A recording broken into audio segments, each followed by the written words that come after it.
Chị hiểu không? Chị hiểu không? Lên quá chị vậy ơi.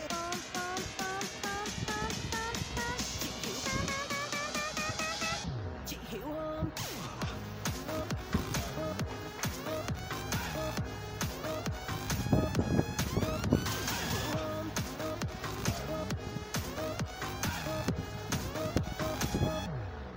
Em thấy cái túi để trên bàn tự nhiên nó rớt. Chị hiểu không? Em chỉ lụm lên chứ không có lấy của chị. Chị hiểu không? Chị lại chửi em là loại người thích đi bán chôm chôm. Em vốn chỉ sinh ra đã có một bờ môi mắm tôm. Chị hiểu không? Chị hiểu không?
ở trên kia cao quá, mãi mãi không độ tới nàng. Vạn dặm tương tư vì ai, tiếng mõ vang lên phũ phàng.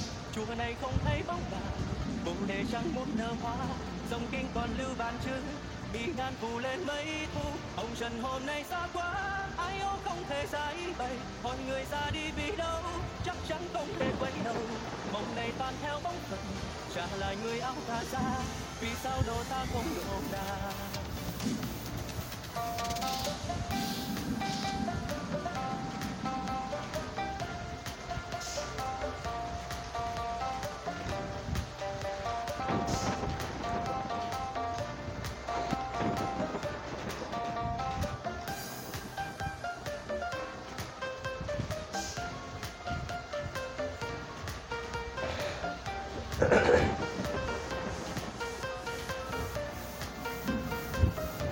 Vẫn ở trên kia cao quá, mãi mãi không độ tới nàng. Bằng dặm tương tư vì ai, tiếng mõ vang lên phũ phàng. Chùa này không thấy bóng nàng, bồ đề chẳng muốn nở hoa. Dòng kinh còn lưu vạn chữ, bị ngàn phủ lên mấy thu. Hồng trần hôm nay xa quá, ai ố không thể giải bày. Hỏi người ra đi vì đâu, chắc chắn không thể quay đầu. Mộng này toàn theo bóng phật, trả lại người áo cà sa. Vì sao độ ta không độ nàng. Vì người hoa rơi hữu ý, khiến nước chảy càng vô tình. Một thuở hoa niên hợp tan, tiếng mõ xưa rối loạn. Bồ đề không nghe tiếng nàng, hồng trần đã mấy đồ hoa.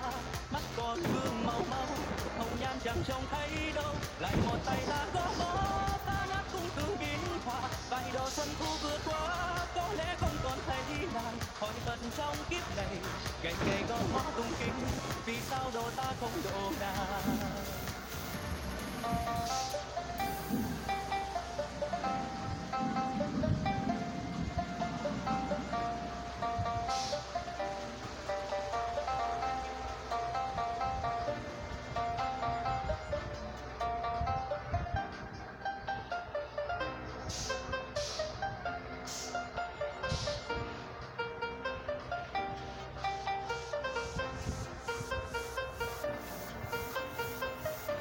Vẫn ở trên kia cao quá, mãi mãi không độ tới nàng. Vạn dặm tương tư vì ai, tiếng mõ vang lên phũ phàng. Chùa này không thấy bóng nàng, bồ đề chẳng muốn nở hoa. Dòng kinh còn lưu vạn chữ, bị ngàn phủ lên mấy thu. Hồng trần hôm nay xa quá, ai ố không thể giải bày. Hỏi người ra đi vì đâu, chắc chắn không thể quay đầu. Mộng này toàn theo bóng phật, trả lại người áo cà sa. Vì sao độ ta không độ nàng. Vì người hoa rơi hữu ý, khiến nước chảy càng vô tình. Một thuở hoa niên hợp tan, tiếng mõ xưa rối loạn. Bồ đề không nghe tiếng nàng, hồng trần đã mấy đồ hoa. Mắt còn vương màu máu, hồng nhan chẳng trông thấy đâu. Lại một tay ta gõ mõ, ta nát cung thương biến hoa. Vài độ xuân thu vừa qua, có lẽ không còn thấy nàng. Hỏi phật trong kiếp này, ngày ngày gõ mõ tung kinh. Vì sao độ ta không độ nàng. Vì người hoa rơi hữu ý, khiến nước chảy càng vô tình. Một thuở hoa niên hợp tan, tiếng mõ xưa rối loạn. Bồ đề không thấy bóng nàng, hồng trần đã mấy đồ hoa. Mắt còn vương màu máu, hồng nhan chẳng trông thấy đâu. Lại một tay ta gõ mõ, phá nát cung thương biến hoa. Vài độ xuân thu vừa qua, có lẽ không còn thấy nàng. Hỏi phật trong kiếp này, ngày ngày gõ mõ tung kinh. Vì sao độ ta không độ nàng.